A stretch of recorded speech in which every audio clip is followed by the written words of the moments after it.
Shalom untuk saudara pendengar yang dikasihi Tuhan Yesus Kristus. Selamat siang dan salam sejahtera untuk kita semuanya. Selamat datang kembali di renungan siang dan doa siang pada hari ini. Semoga saudara yang terkasih dalam keadaan sehat selalu. Kiranya damai dan sukacita Roh Kudus melimpah di dalam hati dan pikiran saudara saat ini. Sebelum kita mulai renungan pada siang hari ini, marilah kita bersama-sama berdoa. Bapa di kerajaan sorga, terima kasih atas penyertaan yang Engkau berikan kepada saya atas siang hari yang indah ini. Terima kasih telah memberi saya kesempatan untuk selalu dapat bersyukur atas segala pekerjaan yang aku kerjakan. Maka dari itu, saya mohon sertailah selalu diri ini sepanjang hari ini. Terima kasih atas berkat Tuhan hingga saat ini aku masih bisa merasakan kebaikan Tuhan dan buatlah agar bibirku selalu mengucap syukur kepadamu. Tuhan Yesus Kristus, terima kasih pada saat ini saya masih bisa bekerja. Tuhan, saat ini saya akan memulai pekerjaan saya. Berkatilah pekerjaan ini dan sertailah sepanjang saya selama bekerja pada hari ini, agar menjadi berkat bagiku, bagi keluargaku dan juga tempat saya bekerja. Berkati seluruhnya di siang hari ini agar berjalan dengan baik dan menjadi berkat untuk kami jalani bersama dengan anak Tuhan yang lainnya. Dalam nama Tuhan Yesus, aku berdoa. Amin. Sahabat saudara rohani, pembacaan ayat emas Alkitab renungan kita siang hari ini. Nats bacaan kita siang hari ini adalah, Allah kita adalah api yang menghanguskan. Tertulis di dalam kitab Ibrani 12 ayat 29, judul renungan kita hari ini adalah, Takut akan Allah. Kata bijak Alkitab hari ini adalah, dengan takut akan Allah, Anda tak akan takut pada apapun. Bacaan kita pada siang ini terambil dari kitab Ibrani 12 ayat 25 sampai dengan ayat 29. Jagalah supaya kamu jangan menolak Dia yang berfirman, sebab jikalau mereka yang menolak Dia yang menyampaikan firman Allah di bumi tidak luput, apalagi kita, jika kita berpaling dari Dia yang berbicara dari sorga. Waktu itu suaranya menggoncangkan bumi, tetapi sekarang Ia memberikan janji, satu kali lagi aku akan menggoncangkan bukan hanya bumi saja, melainkan langit juga. Ungkapan, satu kali lagi, menunjuk kepada perubahan pada apa yang dapat digoncangkan, karena Ia dijadikan supaya tinggal tetap apa yang tidak tergoncangkan. Jadi, karena kita menerima kerajaan yang tidak tergoncangkan, marilah kita mengucap syukur dan beribadah kepada Allah menurut cara yang berkenan kepadanya, dengan hormat dan takut, sebab Allah kita adalah api yang menghanguskan. Ayat di atas terambil dari kitab Ibrani 12 ayat 25 sampai dengan ayat 29. Mari kita mulai renungan siang kita. Baiklah, mari kita mulai segmen kisah inspiratif. Cerita renungan siang kita hari ini adalah, saya sering berbicara kepada orang-orang tentang perlunya kita takut akan Allah. Dan, seringkali mereka menanggapi seperti ini. Anda tidak benar-benar takut kepada Allah, bukan? Saya sih tidak akan pernah mau percaya kepada Allah yang ditakuti semacam itu. Ya, saya takut kepada Allah, dan saya tidak takut mengakuinya. Saya juga takut pada air. Tetapi itu tidak berarti saya tidak suka memancing atau berenang. Namun, saya tak pernah lupa akan kekuatan yang terkandung dalam sungai, danau, atau laut, yang dapat mencabut nyawa seseorang. Ketika saya masih kanak-kanak, saya begitu takut kepada ayah. Saya mengasihinya, saya pun tahu ia mengasihi serta memperhatikan kebaikan saya. Saya menghormati kewibawaannya sebagai ayah saya, namun saya takut pada cara-cara yang dipakainya untuk meluruskan perbuatan saya yang salah. Hal yang sama terjadi dalam hubungan saya dengan Allah. Saya kagum atas keberadaan dan kekudusannya. Karena itu, saya mengasihi dan ingin berada dekat dengannya. Saya rindu mengasihi segala yang dikasihinya dan membenci segala yang dibencinya. Saya ingin hidup dalam kesadaran bahwa saya harus takut kepadanya lebih dari siapapun. Setan dan manusia dapat membinasakan tubuh, tetapi Allah adalah api yang menghanguskan, yang berkuasa membinasakan baik jiwa maupun tubuh di dalam neraka. Hanya dengan takut kepada Allah kita dapat sungguh-sungguh mengasihi Dia, dan bila kasih itu bertumbuh, barulah kasih itu dapat menjamin bahwa rasa takut kita kepada Allah adalah rasa takut yang benar. Ibadah yang berkenan kepada Tuhan. Tema yang akan kita gumuli adalah ibadah yang berkenan kepada Tuhan. Ibadah yang berkenan dan benar adalah ibadah yang pada satu sisi menunjukkan ketaatan pada ritus dan hukum keagamaan dan pada sisi lain mewujudnyatakannya dalam kehidupan sosial dengan sesama, terutama mereka yang miskin, menderita, dan tertindas. Ibadah yang benar itu tidak akan sia-sia, mereka sendiri akan mendapatkan hasil yang sangat memuaskan. Teks khotbah hari ini menyebutkan sejumlah hasil positif yang mereka dapatkan kalau beribadah dengan benar. Mulai dari jawaban Tuhan atas doa dan permohonan mereka, hingga berkat Tuhan yang berkelimpahan atas mereka bahkan dalam kegelapan sekalipun.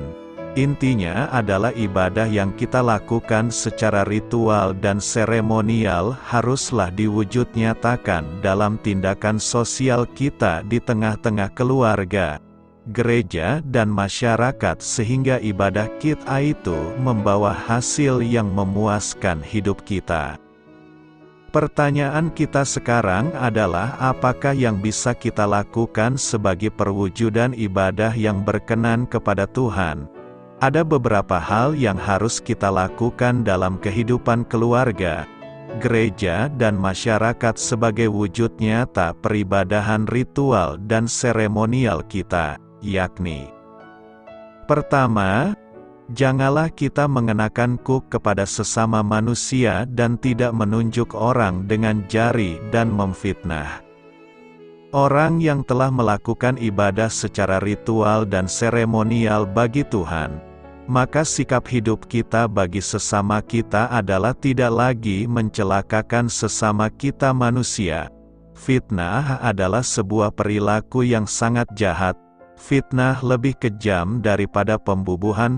Kualitas ibadah yang kita lakukan diukur sejauh mana kita memedulikan orang lain dengan baik dan benar. Kepedulian kita kepada orang lain akan mendorong kita mengusahakan terciptanya kehidupan yang baik. Kedua, apabila kita memberikan makan orang lapar, memberikan apa yang ada pada kita kepada orang lapar adalah bukti nyata bahwa ibadah kita telah berkenan kepada Tuhan. Hidup kita bagaikan air yang selalu mengalir ke tempat yang lebih rendah. Artinya, berkat yang ada pada kita alirkan kepada orang yang belum berkecukupan sehingga mereka bisa hidup dan beraktivitas.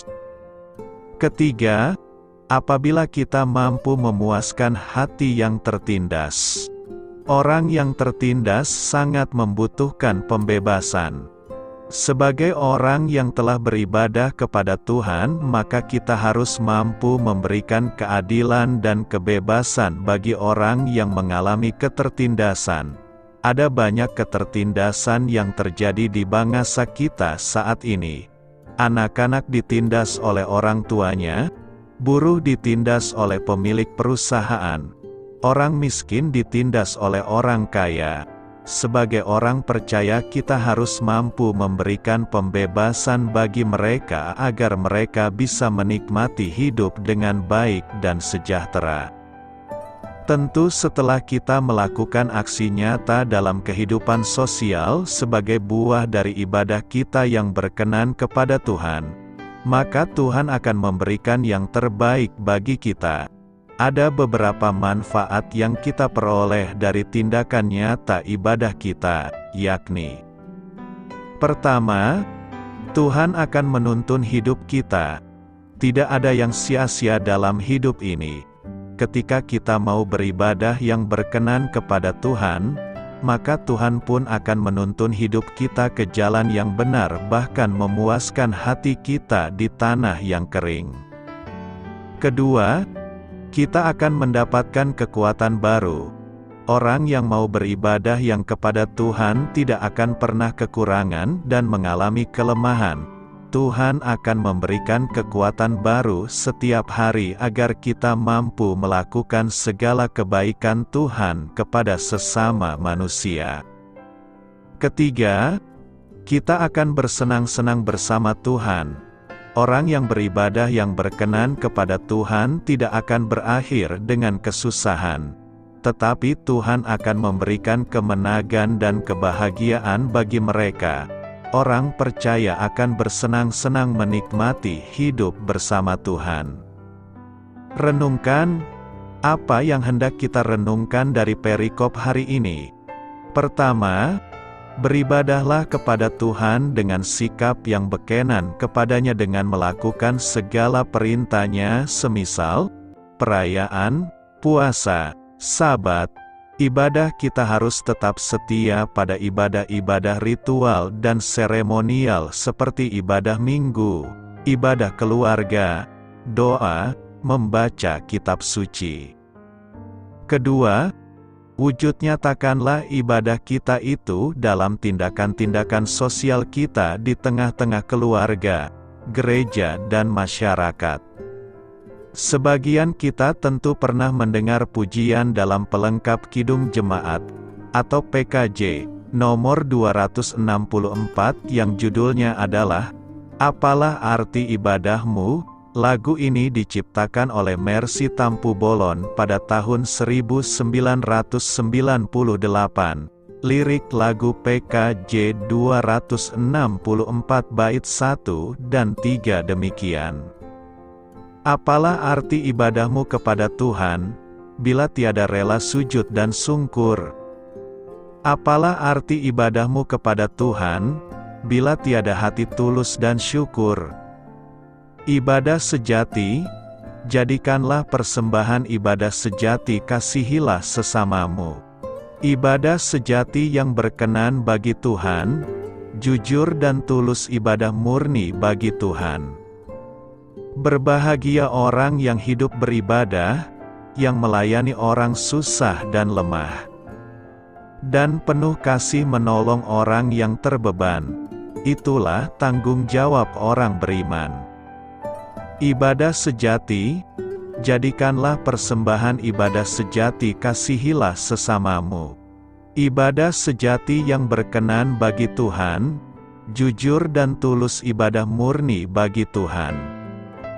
Lirik lagu ini mengajak setiap kita untuk mewujud nyatakan peribadatan kita kepada Tuhan melalui tindakan nyata, yakni melayani orang yang susah dan lemah, melakukan tindakan kasih kepada orang yang terbeban. Demikian pula peribadatan haruslah dilakukan dengan hati yang tulus serta syukur. Seringkali peribadatan yang kita lakukan di hadapan Tuhan terbatas pada tindakan ritual dan dalam simbol-simbol, bukan berarti bahwa peribadatan yang bersifat ritual dan simbolik tidak perlu dan tidak penting dilakukan. Namun masalahnya kalau peribadatan kita kepada Tuhan hanya berhenti pada ritualitas saja. Karena itu, marilah kita mewujud nyatakan peribadatan kita kepada Tuhan melalui tindakan nyata kepada sesama. Bagaimana keselamatan dapat dikatakan bukan oleh perbuatan jika iman disyaratkan? Bukankah iman merupakan perbuatan? Keselamatan kita bergantung hanya pada Yesus Kristus saja. Ia adalah pihak yang menggantikan kita. Dengan menanggung hukuman dosa, Ia adalah juru selamat kita dari dosa. Ia adalah pengarang dan penyelesai iman kita. Semua yang disyaratkan untuk menyediakan keselamatan telah dipenuhi oleh Yesus sendiri, yang hidup secara sempurna, menanggung hukuman dosa dari Allah, dan bangkit dari kematian. Alkitab cukuplah jelas menyampaikan bahwa perbuatan kita tidak membantu mencapai keselamatan. Kita diselamatkan, bukan karena perbuatan baik yang telah kita lakukan, bukan hasil pekerjaanmu. Tidak ada yang benar. Seorang pun tidak. Ini berarti bahwa persembahan kurban, pemeliharaan hukum, menghadiri gereja, dibaptis, dan perbuatan baik lainnya tidak mampu menyelamatkan orang.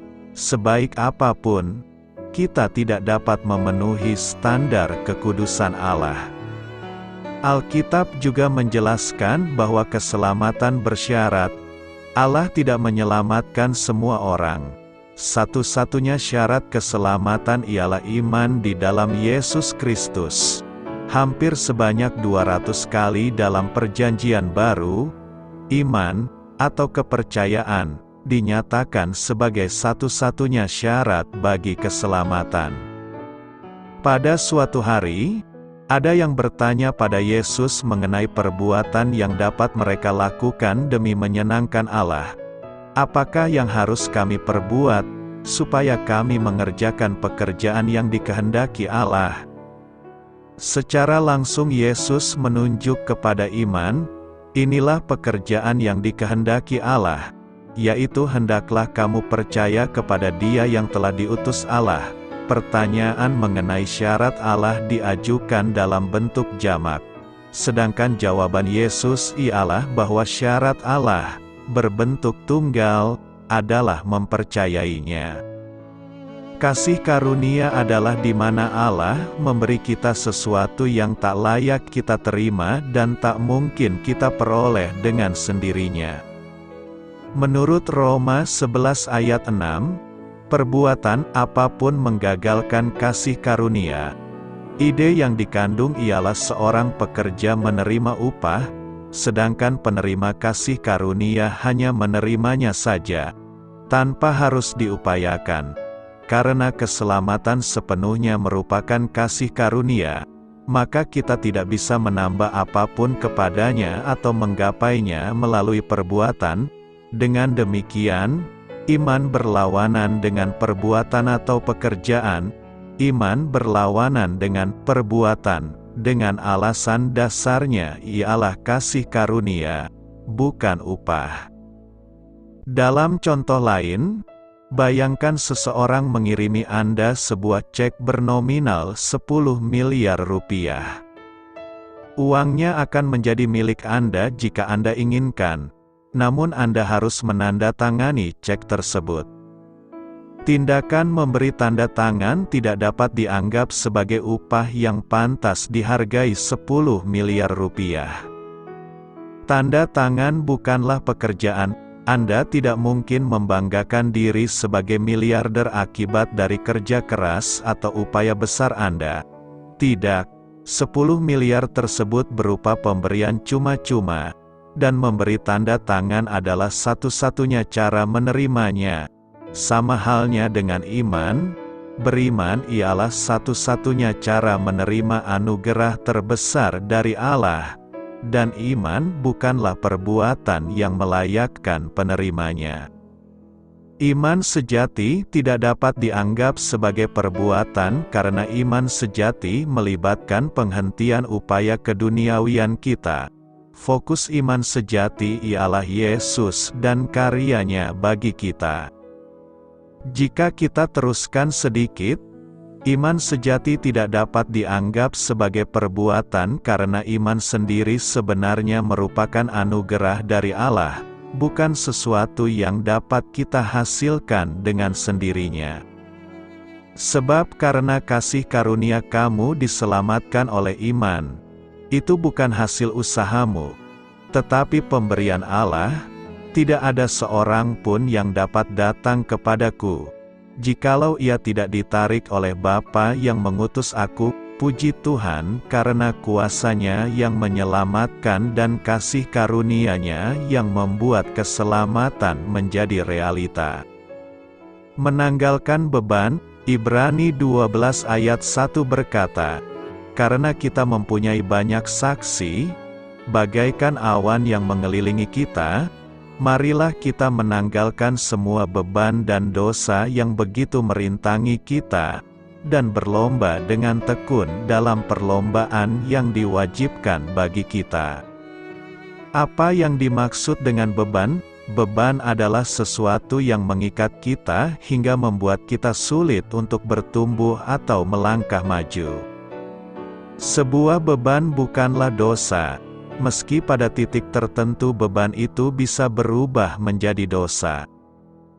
Beban bisa berupa hobi yang mengikat, bisa berupa rasa sakit hati, trauma kegagalan, kemalasan, persoalan dalam keluarga, rumah tangga atau pekerjaan, tekanan, stres, kekecewaan, dan lain-lain. Semua ini akan membuat kita sulit untuk melangkah maju. Berjalan saja sulit, apalagi berlari, dan jika kita biarkan berbagai belenggu beban ini memberatkan kita, lama-lama semuanya bisa membuat kita semakin parah dan lama-lama bisa menjadi dosa. Oleh karena itulah kita perlu melepaskan semua beban yang merintangi kita, yang dalam bahasa Inggrisnya disebut dengan encumbrance atau unnecessary weight. Kita bisa melepaskannya dengan meletakkan beban itu di kaki Yesus dan Dia akan segera menggantikannya dengan kelegaan. Sebab firman Tuhan berbunyi, marilah kepadaku, semua yang letih lesu dan berbeban berat, aku akan memberi kelegaan kepadamu. Dosa tidak saja merintangi, tapi juga menjerat dan mengikat. Dosa bisa membuat kita terjatuh saat bertanding. Dosa mampu mengikat kita hingga tidak bisa lagi bergerak. Dosa, dalam bentuk apapun, besar atau kecil, tetaplah dosa yang mampu membawa kita bukan hanya ke dalam kegagalan, tapi lebih dari itu bisa mengarahkan kita menuju kebinasaan yang kekal. Sebab upah dosa ialah maut, untuk itulah kita harus dengan segera mengakui dosa-dosa kita di hadapan Allah. Dan jika kita mengakui dosa-dosa kita serta memutuskan untuk bertobat, Allah sendiri yang akan segera mengampuni bahkan menyucikan kita. Jika kita mengaku dosa kita, maka Ia adalah setia dan adil, sehingga Ia akan mengampuni segala dosa kita dan menyucikan kita dari segala kejahatan. Betapa indahnya janji Tuhan yang memberikan pengampunan, yang berbunyi seperti ini, sekalipun dosamu merah seperti kirmizi, akan menjadi putih seperti salju. Sekalipun berwarna merah seperti kain kesumba, akan menjadi putih seperti bulu domba. Bukan hanya diampuni tetapi hingga dibenarkan. Apa yang perlu kita lakukan adalah datang kepadanya dengan hati hancur, membawa dosa-dosa kita ke hadapannya, mengakui semuanya dan melakukan pertobatan penuh, berbalik arah, dan Tuhan pun akan segera mengaruniakan pengampunan total. Siapkah kita untuk menjadi pemenang atas setiap beban dan pergumulan yang kita hadapi? Marilah kita lepaskan segala beban yang merintangi, juga dosa-dosa yang mengikat kita. Semua itu sanggup memperlambat, menghambat hingga menggagalkan kita untuk memenangi perlombaan iman dalam kerajaan Allah. Lepaskan semuanya, dan berlarilah. Raihlah mahkota kehidupan di depan sana yang telah menanti kita. Tanggalkan semua beban dan dosa agar kita mampu berlari dengan baik. Apa yang dikatakan Alkitab mengenai menjadi orang tua yang baik?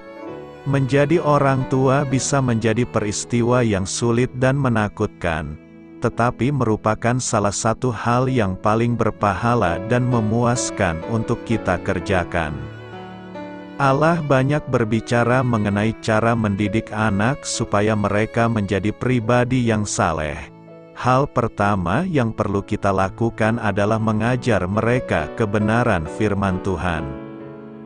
Mengasihi Allah bisa diperlihatkan orang tua dengan menjadi contoh yang saleh, dengan mengkomitmenkan diri sendiri pada perintahnya, sehingga kita perlu mengajarkannya berulang-ulang kepada anak-anakmu dan membicarakannya apabila engkau sedang duduk di rumahmu, apabila engkau sedang dalam perjalanan, apabila engkau berbaring, dan apabila engkau bangun. Haruslah engkau juga mengikatkannya sebagai tanda pada tanganmu, dan haruslah itu menjadi lambang di dahimu, dan haruslah engkau menuliskannya pada tiang pintu dan pada pintu gerbangmu. Mengikuti perintah yang Allah berikan kepada orang Ibrani, kita harus mengajarkan anak-anak bahwa menyembah Allah itu harus konstan, bukan hanya pada hari Minggu atau doa malam saja. Walaupun anak-anak belajar banyak hal melalui pengajaran langsung, mereka belajar jauh lebih banyak dengan melihat tingkah laku kita sehari-hari. Inilah mengapa sebabnya kita harus berhati-hati dalam segala hal yang kita lakukan. Pertama-tama, kita harus mengakui peranan yang telah diberikan Allah. Suami-suami dan istri-istri haruslah saling menghormati dan saling menundukkan diri. Pada waktu bersamaan, Allah telah menetapkan suatu garis otoritas untuk menjaga agar semuanya tetap teratur. 1 Korintus 11 ayat 3 berkata, "Tetapi aku mau, supaya kamu mengetahui hal ini, yaitu kepala dari tiap-tiap laki-laki ialah Kristus, kepala dari perempuan ialah laki-laki, dan kepala dari Kristus ialah Allah." Kita tahu bahwa Kristus tidak dibawa Allah, sama seperti wanita tidak dibawa suaminya. Allah mengerti bahwa tanpa penundukan diri pada otoritas, tidak akan ada keteraturan. Tanggung jawab suami sebagai kepala dari rumah tangga ialah mengasihi istrinya seperti tubuhnya sendiri, dalam cara pengorbanan yang sama Kristus mengasihi gereja. Dalam respon terhadap kepemimpinan kasih, sebenarnya tidak sulit bagi istri untuk menundukkan diri pada otoritas suaminya. Tanggung jawab utama istri itu mengasihi suami dan anak-anaknya, hidup dengan bijaksana dan kudus, dan mengurus rumah wanita secara alami lebih bersifat memelihara daripada pria karena mereka memang didesain untuk menjadi pengasuh utama bayi mereka sendiri. Disiplin dan instruksi merupakan bagian integral sebagai orang tua. Amsal 13 ayat 24 berkata, "Siapa yang menggunakan tongkat, benci kepada anaknya, tetapi siapa yang mengasihi anaknya, menghajar dia pada waktunya." Anak-anak yang tumbuh tanpa disiplin dalam rumah merasa tidak diinginkan dan tidak berharga. Mereka biasanya menjadi kurang arah dan kontrol diri, Seiring dengan umur, mereka akan memberontak dan memiliki sedikit dan atau sama sekali tidak memiliki hormat pada otoritas, termasuk otoritas Allah. Hajarlah anakmu selama ada harapan, tetapi jangan engkau menginginkan kematiannya. Pada waktu bersamaan, disiplin harus diseimbangkan dengan kasih, supaya anak tidak tumbuh dalam kebencian, penakut, dan pemberontak. Allah mengetahui bahwa disiplin itu menyakitkan ketika terjadi, tapi jika diikuti dengan instruksi yang mengasihi, itu menjadi luar biasa berharga untuk anak. Dan kamu, bapak-bapak, janganlah bangkitkan amarah di dalam hati anak-anakmu, tetapi didiklah mereka di dalam ajaran dan nasihat Tuhan. Penting untuk melibatkan anak-anak dalam pelayanan dan keluarga gereja ketika mereka masih muda. Datang ke gereja yang percaya Alkitab, biarkan mereka melihat saudara belajar firman Tuhan, dan juga belajar firman bersama-sama dengan mereka. Diskusikan dengan mereka dunia di sekitar saudara, diskusikan dunia sekitar mereka sebagaimana mereka melihatnya, dan ajarkan mereka mengenai kemuliaan Allah melalui kehidupan sehari-hari mereka. Didiklah orang muda menurut jalan yang patut baginya, maka pada masa tuanya pun ia tidak akan menyimpang dari jalan itu. Hidup damai dengan semua orang. Ibrani 12 ayat 14 berkata, "Berusahalah hidup damai dengan semua orang dan kejarlah kekudusan, sebab tanpa kekudusan tidak seorang pun akan melihat Tuhan." Nas hari ini mengajarkan tentang pentingnya hidup dengan damai dengan semua orang dan mengejar kekudusan. Penulisnya merasa bahwa ini adalah prinsip penting bagi umat Kristen untuk memahami dan menerapkan dalam kehidupan mereka.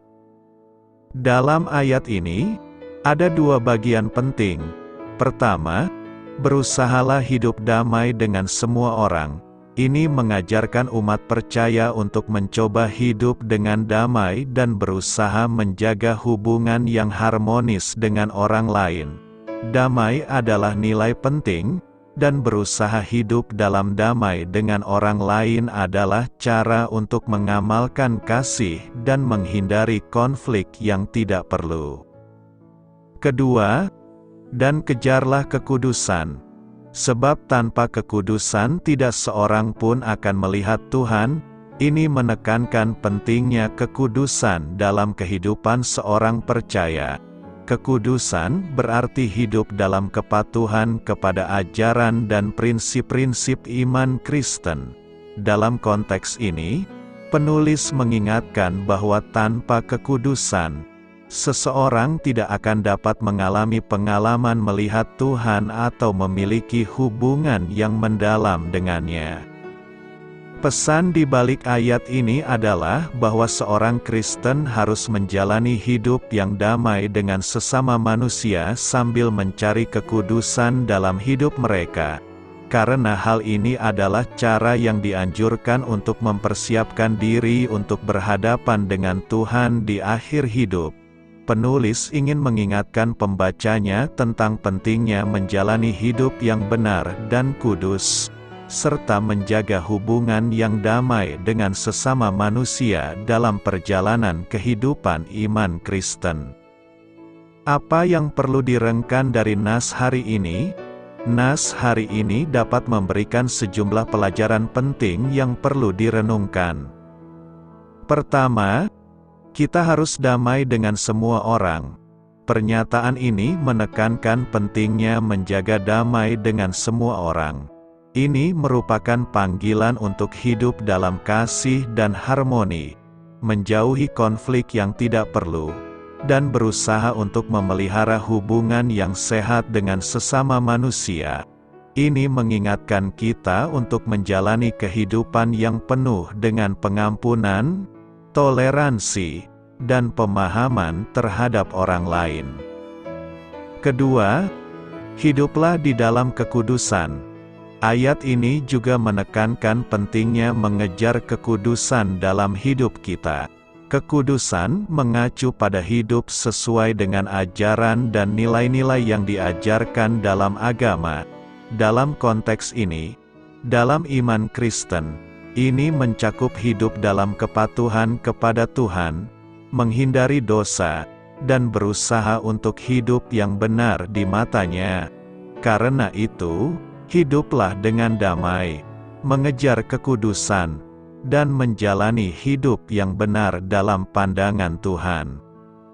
Akar kepahitan, Ibrani 12 ayat 15 berkata dengan nyaring, "Jagalah supaya jangan ada seorang pun menjauhkan diri dari kasih karunia Allah, agar jangan tumbuh akar yang pahit yang menimbulkan kerusuhan dan yang mencemarkan banyak orang." Akar kepahitan pastilah membawa masalah baik pada diri kita yang mengalami luka dan bagi orang lain yang membuat kita terluka. Mengapa akar kepahitan ini terjadi? Karena kita menjauh dari kasih karunia Allah. Itulah sebab penulis Ibrani dalam nas hari ini kembali mengingatkan kita agar jangan menjauh dari kasih karunia Allah. Jika kita menjauh dari kasih karunia Allah itu, maka kita akan rentan terkena akar kepahitan itu. Akar kepahitan itu seperti kanker emosional. Kita tidak akan pernah menduga betapa banyaknya orang yang bergumul dengan kepahitan. Hari ini, mari kita cek hati kita, yang diibaratkan seperti sebuah taman. Apa yang saat ini tumbuh di dalam hati kita?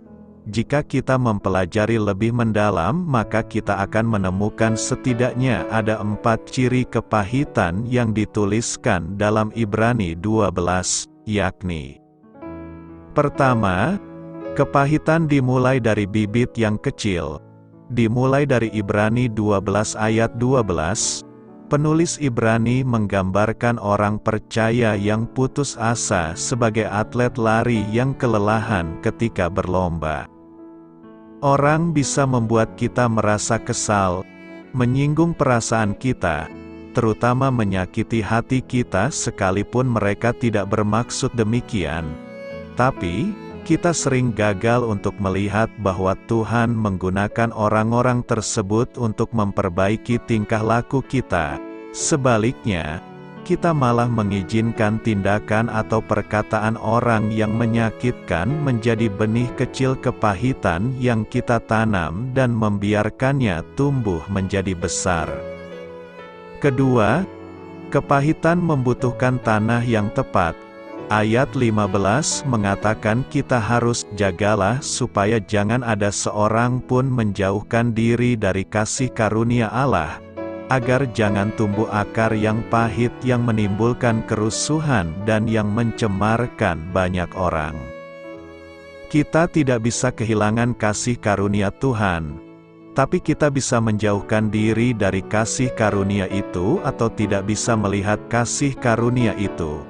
Ketika kamu lupa kasih karunia Tuhan dalam hidupmu, maka kamu tidak akan bisa memberikan kasih karunia kepada orang lain dan hatimu menjadi lebih rentan terhadap kepahitan. Ketiga, kepahitan mengembangkan akar yang dalam. Jagalah supaya jangan ada seorang pun menjauhkan diri dari kasih karunia Allah, agar jangan tumbuh akar yang pahit yang menimbulkan kerusuhan dan yang mencemarkan banyak orang. Orang yang membiarkan benih kepahitan tertanam di dalam hatinya, maka benih itu akan bertumbuh dan berakar. Walaupun akar itu tidak terlihat, hal ini sangat merusak. Itu akan menghimpit kehidupan rohani dan emosionalmu. Itu akan menahan kuasa Tuhan dan menghalangi Tuhan bekerja dalam hidupmu. Itu karena kebencian dan kekudusan tidak bisa berada dalam satu tempat secara bersamaan. Keempat, kepahitan akan menghasilkan buah yang buruk. Jagalah supaya jangan ada seorang pun menjauhkan diri dari kasih karunia Allah, agar jangan tumbuh akar yang pahit yang menimbulkan kerusuhan dan yang mencemarkan banyak orang. Ketika benih kepahitan ini berakar dan bertumbuh menjadi pohon dan menghasilkan buah, kepahitan itu tumbuh bercabang ke dua arah yang berbeda, ke arah dirimu sendiri dan membuatmu menjadi bermasalah, dan kepada orang lain yang membuat mereka tercemar. Bahkan hal itu bisa merusak hubunganmu dengan Tuhan. Kita yakin bahwa ada sesuatu di masa lalu yang membuat kita merasa kepahitan. Tapi, jangan biarkan rasa sakit itu mengakar di hati kita dan tumbuh dalam diri kita. Jangan menyiraminya dengan cara berpikir yang berpusat pada diri sendiri. Jangan memupuknya dengan mencari simpati dari orang lain. Apapun rasa sakit yang kita alami, bagaimanapun orang lain telah menyakiti kita, bawalah ke kaki salib dan katakan, "Ini milikmu, Tuhan, aku memberikannya kepadamu." Menurutmu, apakah Tuhan dapat mengangkat semua kepahitan yang kamu rasakan dan membuatmu menjadi orang yang lebih baik? Alih-alih membiarkan benih itu berakar dan bertumbuh, biarkan kepahitan tersebut mati oleh kasih Allah yang tidak habisnya. Karena itu, yakinlah bahwa hidup kita akan berubah dari pahit menjadi lebih baik. Melayani dan mengikut Tuhan. Yohanes 12 ayat 26 berkata, "Barang siapa melayani aku, ia harus mengikut aku, dan di mana aku berada, di situ pun pelayanku akan berada. Barang siapa melayani aku, ia akan dihormati Bapa." Dalam rangka melayani dan mengikut Tuhan, kita harus punya kesiapan diri. Kesiapan diri kita sebagai anak Allah yang siap melakukan pelayanan dimanapun kita berada dan apapun situasi yang sedang kita alami, seyogyanya mencontoh Yesus sebagai Guru dan Tuhan kita. Di mana saja Yesus berada, dan dalam situasi apapun, Dia selalu siap memberi. Entah itu dari segi waktu, tenaga maupun materi, yang terutama sekali dalam setiap pemberiannya terkandung belas kasih yang tak terbatas bagi setiap orang, tanpa memandang status sosial. Belas kasih itu diberikan dengan sukacita sehingga orang-orang yang menerima pemberian dari Yesus bisa merasakan sukacita yang sama pula. Inilah yang Tuhan kehendaki dari kita, yaitu agar kita pun seperti dirinya yang memberikan kasih dan sukacita pada sesama. Meski mungkin saat kita melayani sesama, kita sedang menghadapi situasi yang buruk. Pernyataan Tuhan Yesus dalam ayat ini sangat jelas menunjuk bahwa seseorang yang ingin menjadi pelayan bagi Tuhan harus melayaninya dengan tanpa batas. Hal ini tertuang dalam kalimat, "Barang siapa melayani aku, ia harus mengikut aku, dan di mana aku berada, di situ pun pelayanku akan berada." Orang-orang seperti inilah yang dihormati oleh Bapa sebagai anak-anak Allah yang dapat memuaskan hatinya. Melayani Tuhan berarti melayani perasaannya, pikirannya, dan kehendaknya untuk dilakukan.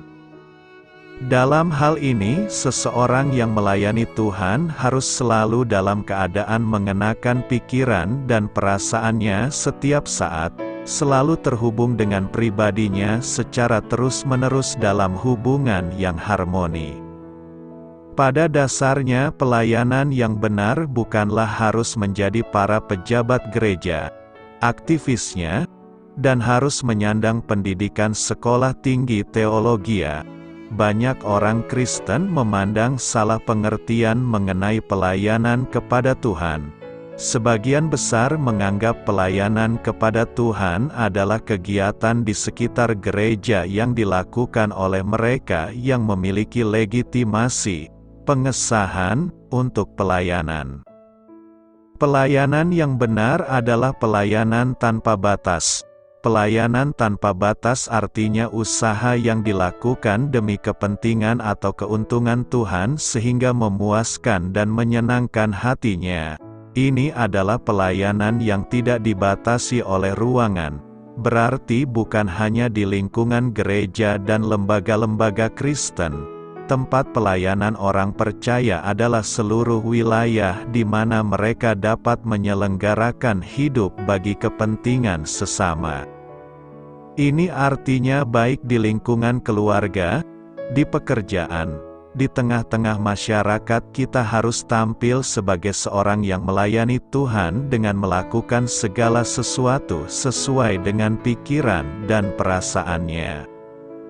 Kita tidak boleh bertindak suka-suka sendiri, sebab hidup kita telah dibeli oleh Tuhan dan harganya lunas telah dibayar Tuhan di atas kayu salib agar kita yang hidup sekarang ini tidak lagi hidup bagi dirinya sendiri melainkan hidup bagi Tuhan Yesus dan melayani kehendak-Nya dengan tanpa batas.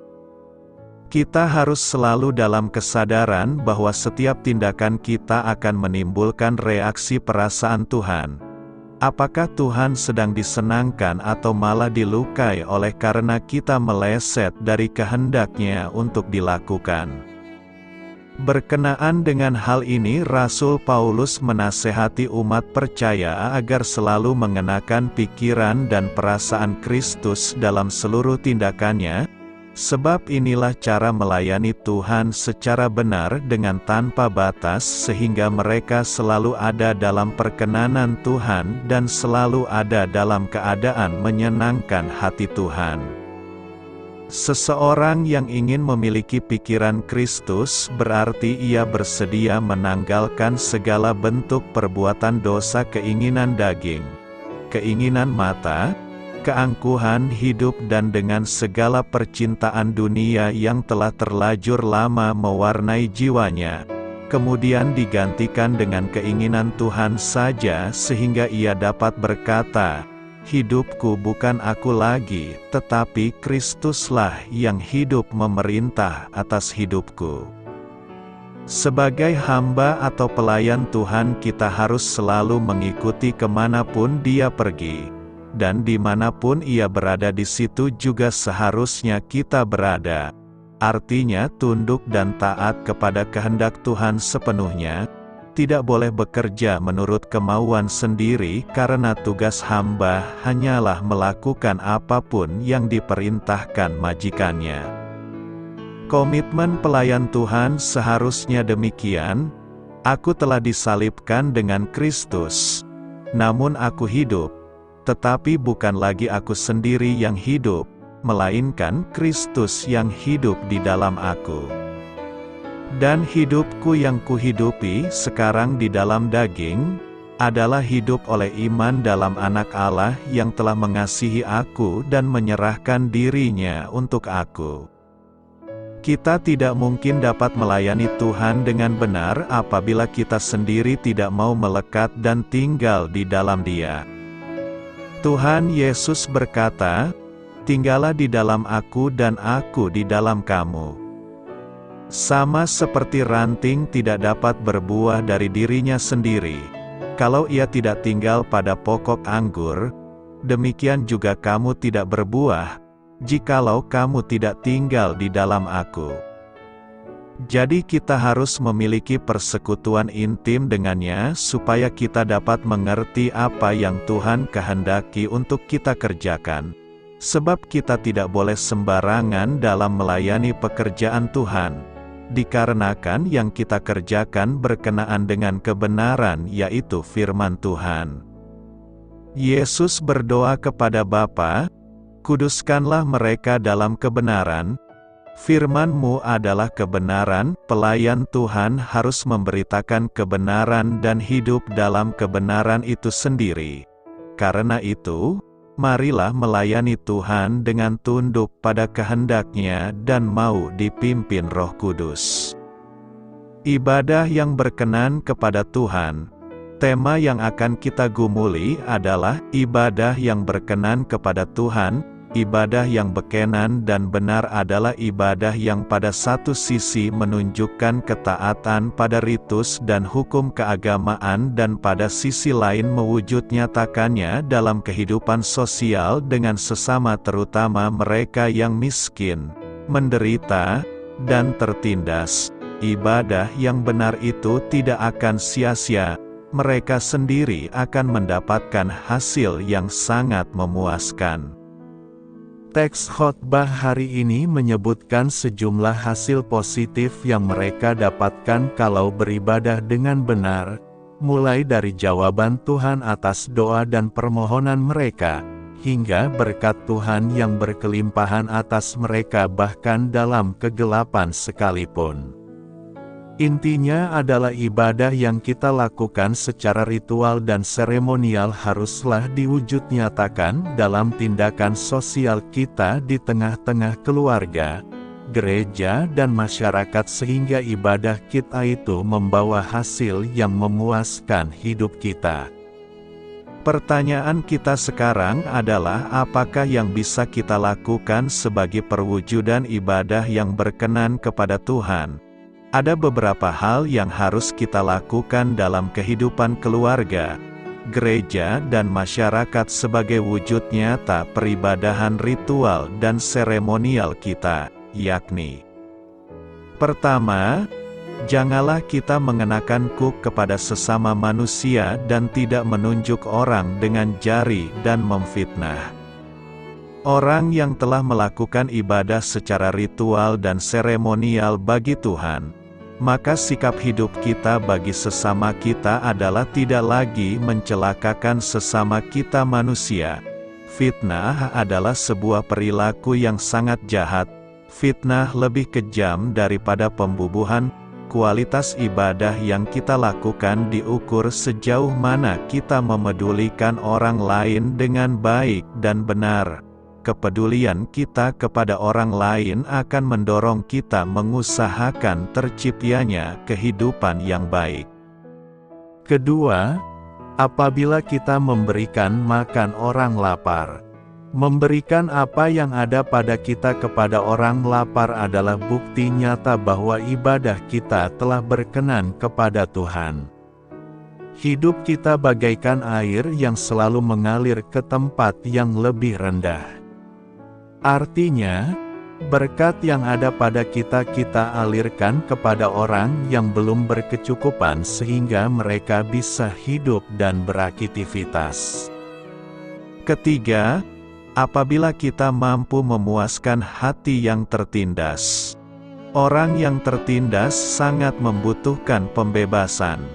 Sebagai orang yang telah beribadah kepada Tuhan, maka kita harus mampu memberikan keadilan dan kebebasan bagi orang yang mengalami ketertindasan.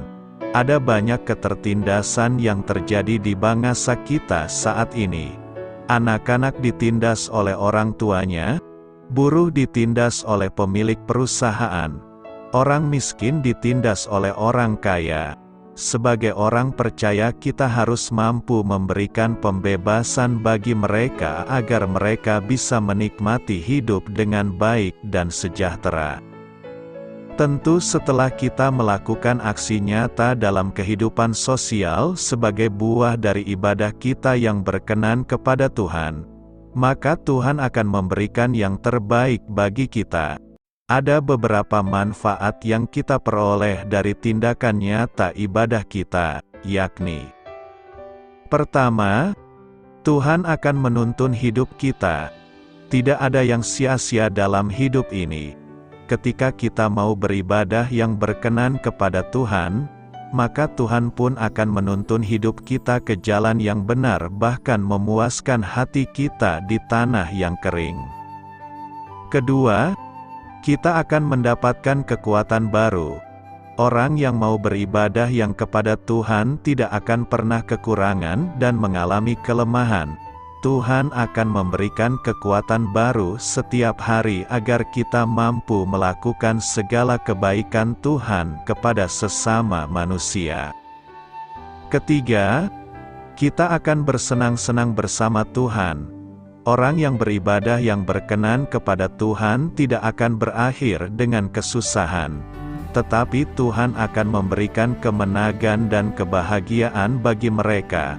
Orang percaya akan bersenang-senang menikmati hidup bersama Tuhan. Renungkan, apa yang hendak kita renungkan dari perikop hari ini?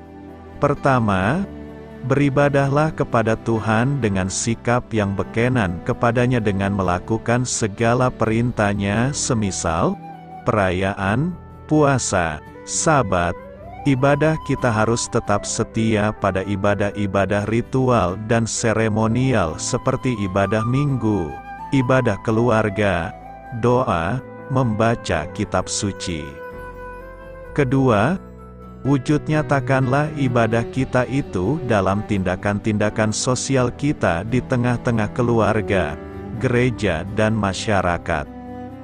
Sebagian kita tentu pernah mendengar pujian dalam pelengkap Kidung Jemaat, PKJ, nomor 264, Apalah Arti Ibadahmu? Lagu ini diciptakan oleh Mercy Tampu Bolon pada tahun 1998. Lirik lagu PKJ 264 bait 1 dan 3 demikian.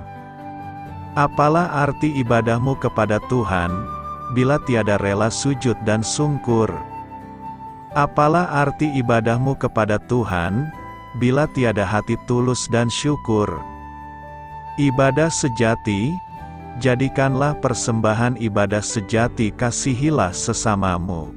Ibadah sejati yang berkenan bagi Tuhan, jujur dan tulus ibadah murni bagi Tuhan. Berbahagia orang yang hidup beribadah, yang melayani orang susah dan lemah, dan penuh kasih menolong orang yang terbeban. Itulah tanggung jawab orang beriman.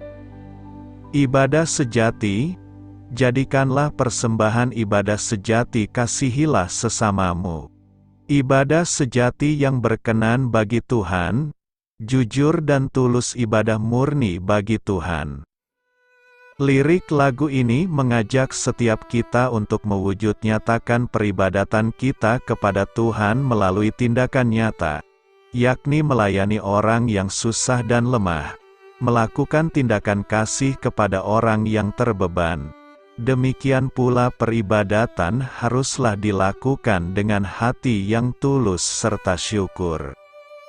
Seringkali peribadatan yang kita lakukan di hadapan Tuhan terbatas pada tindakan ritual dan dalam simbol-simbol, bukan berarti bahwa peribadatan yang bersifat ritual dan simbolik tidak perlu dan tidak penting dilakukan. Namun masalahnya kalau peribadatan kita kepada Tuhan hanya berhenti pada ritualitas saja. Karena itu, marilah kita mewujud nyatakan peribadatan kita kepada Tuhan melalui tindakan nyata kepada sesama. Selamat berkarya untuk Tuhan, selamat memulai karya dalam minggu ini untuk Tuhan. Doa saya menyertai saudara sekalian, saya memberkati Anda agar sewaktu Anda mencarinya dari Dia, Bapa Surgawi Anda akan memberikan bagi Anda roti harian Anda. Dalam nama Yesus Kristus, Tuhan yang berkuasa atas alam semesta dan menuntun kita kepada iman yang menyelamatkan, Tuhan Yesus menyertai senantiasa. Tuhan memberkati. Amin.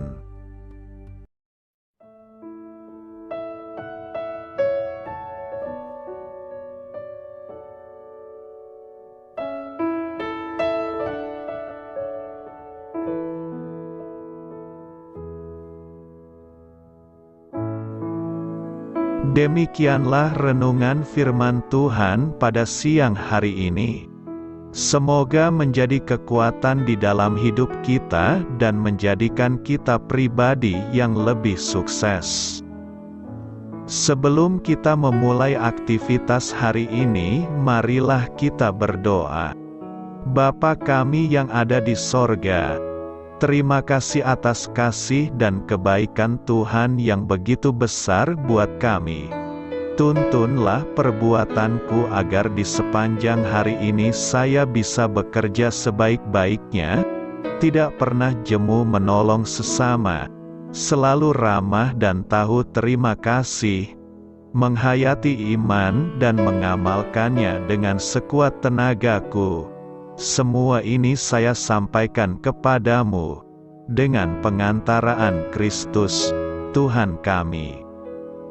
Allah, Bapa kami bersyukur kepadamu, bahwa dengan bekerja kami boleh ambil bagian di dalam karya-Mu mensejahterakan dan membahagiakan umat manusia.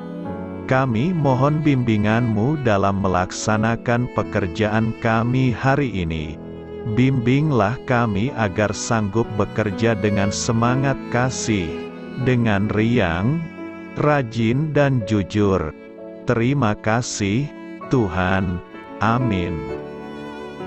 Dalam nama Tuhan Yesus Kristus Tuhan dan Juru Selamat kami, Bapa kami yang baik, kami mengucap syukur dan berdoa. Amin. Biarlah firman Tuhan menjadi pengingat untuk kita semua, bahwa tuntunan dari Roh Kudus akan selalu memberi jalan keluar bagi setiap permasalahan hidup kita, dan memberi kedamaian di hati kita. Amin. Sampai jumpa di renungan siang saudara rohani berikutnya. Shalom.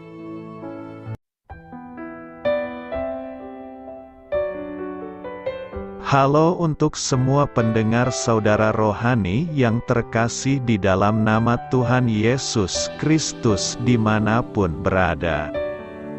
Mari dukung kami, tim redaksi Renungan Harian Saudara Rohani, dengan cara memberikan bantuan, kritik dan masukan. Saudara dapat memberikan masukan melalui kolom komentar di bawah atau mengirim kepada kami langsung melalui email yang tertera di layar Anda, saudararohani@gmail.com.